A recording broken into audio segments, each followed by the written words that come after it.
When you think of watching your favorite movies, Netflix, Max, Prime, and other streaming platforms are all you think about. For those of you who have been around for quite some time, you might remember way back when Blockbuster was the major means through which you could watch your favorites.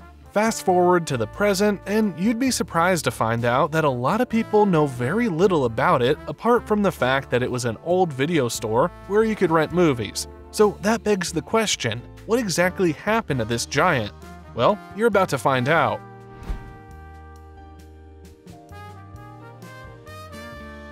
Blockbuster was founded by David Cook, who originally worked in software supply for the oil and gas industry. After exploring the potential of a video store business for a friend, he envisioned the growth of a well-franchised chain up to 1,500 locations. The first Blockbuster store opened in Dallas on October 19, 1985. According to Cook, the opening night was a massive success, with the doors having to be locked due to overcrowding. What set Blockbuster apart was its extensive range of titles. While other independent video stores could only manage about 100 movies, Blockbuster introduced an innovative barcode system. This system allowed them to track up to 10,000 tapes per store for each registered customer, making it easier to monitor late fees. Following the success of Blockbuster, Cook invested in a $6 million distribution center. This center not only facilitated the rapid opening of new stores, but also accommodated a vast selection of titles, allowing each store's inventory to be customized based on local demographics. In 1987, Blockbuster secured $18.5 million from a trio of investors, including Wayne Huizenga, the founder of Waste Management, in exchange for voting control. However, after just 2 months of intense disagreements, Cook departed Blockbuster and Huizenga took over.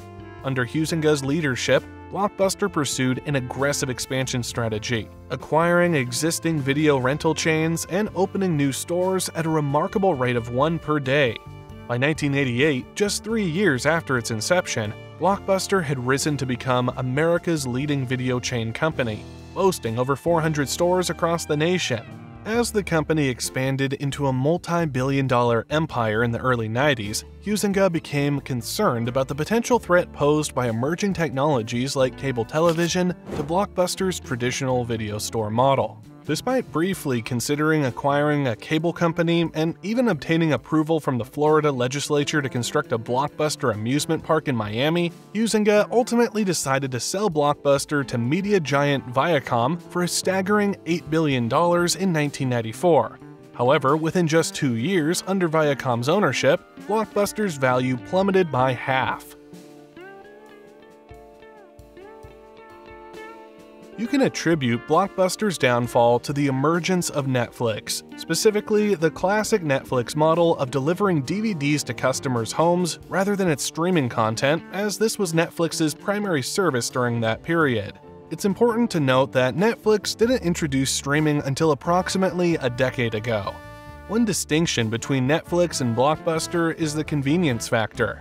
With Netflix, movies come to you, whereas with Blockbuster, you go to the movies. While Netflix offered ease for the customer, it was also more restrictive because you had to wait for the mail, whereas Blockbuster allowed more freedom as you could get movies at any time. This aspect largely boiled down to personal preference. However, the other significant difference lied in the pricing model. Netflix operated on a subscription basis, while Blockbuster charged per movie. This is where Netflix held an advantage. For the cost of your weekly trips to Blockbuster, you could potentially get a full month of unlimited rentals with Netflix.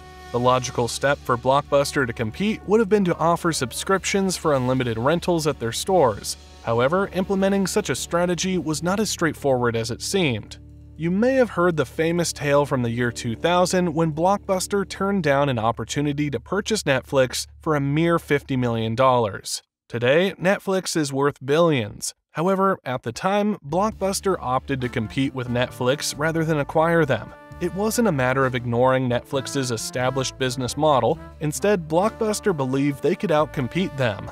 They simply didn't see purchasing Netflix as the right move at that particular moment in time. At the time, though, it's understandable why they made the choice they did.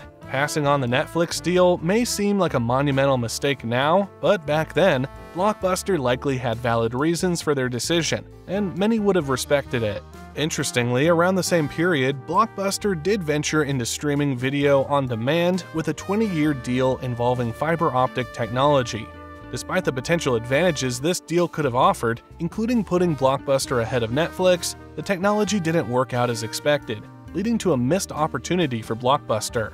In the company's annual reports filed with the SEC, they consistently identified potential threats to their business, including Netflix and video-on-demand services, throughout Netflix's existence. Additionally, in the 2001 report, Blockbuster discussed their efforts to enter the market by partnering with DirecTV. So it's clear that Blockbuster was aware of these emerging trends and made efforts to address them early on. However, it's essential to understand why it wasn't straightforward for Blockbuster to offer subscriptions like Netflix. While it may seem like a logical step, there were significant hurdles to overcome.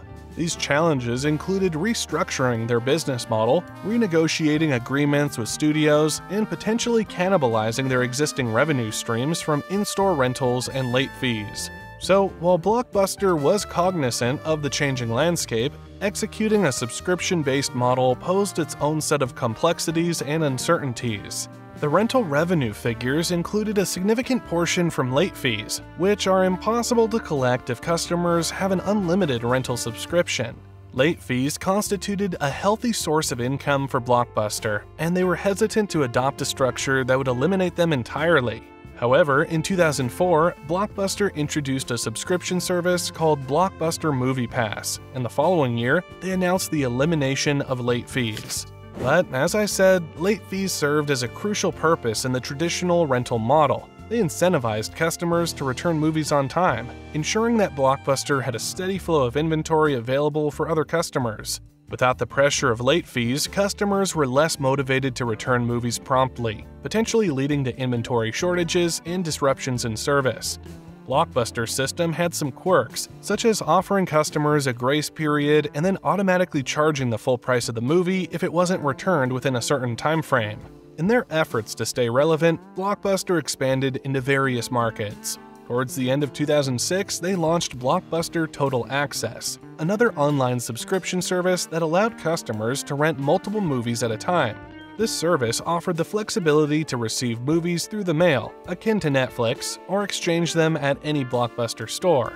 While Blockbuster Total Access initially attracted a significant number of subscribers, its popularity waned over time.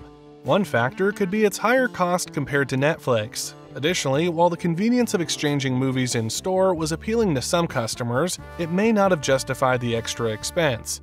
Blockbuster also ventured into the DVD rental kiosk market with Blockbuster Express, similar to Redbox. However, this venture eventually fell into the hands of Redbox. By September 2010, Blockbuster had filed for Chapter 11 bankruptcy protection, burdened by a staggering $900 million in debt. Blockbuster filed for bankruptcy, and shortly thereafter, Dish Network acquired the company.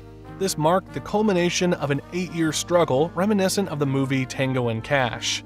In July of that year, Blockbuster was delisted from the New York Stock Exchange. Subsequently, in April 2011, Dish Network swooped in and acquired Blockbuster for $320 million. Following the acquisition, Dish Network announced plans to launch a service called Blockbuster Movie Pass, but it was limited to Dish customers. Despite Blockbuster's efforts to stay afloat, including initiatives like Blockbuster Express kiosks and securing 28-day exclusive deals for titles from select movie studios, the company continued to falter. By early 2014, all 300 remaining corporate stores had shuttered their doors, and Blockbuster's online services were discontinued. The last remaining franchise-owned Blockbuster stores in Alaska closed their doors in 2018, leaving just one store remaining in America by 2020. This sole survivor was located in Bend, Oregon, and was managed by Sandy Harding, who became a central figure in the nostalgia-fueled documentary The Last Blockbuster. Since the release of the documentary, more and more customers have been making special trips to visit the Bend store, seeking to experience a slice of the good old days of video rental culture.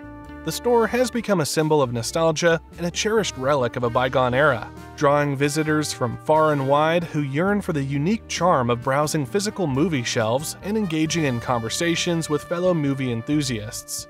Blockbuster's glory days are behind it, and it would likely require innovative thinking and exceptional leadership to resurrect the brand and make it relevant again in today's rapidly evolving media world. We have come to the end of today's video. Please make sure to subscribe to the channel to get updates on new content.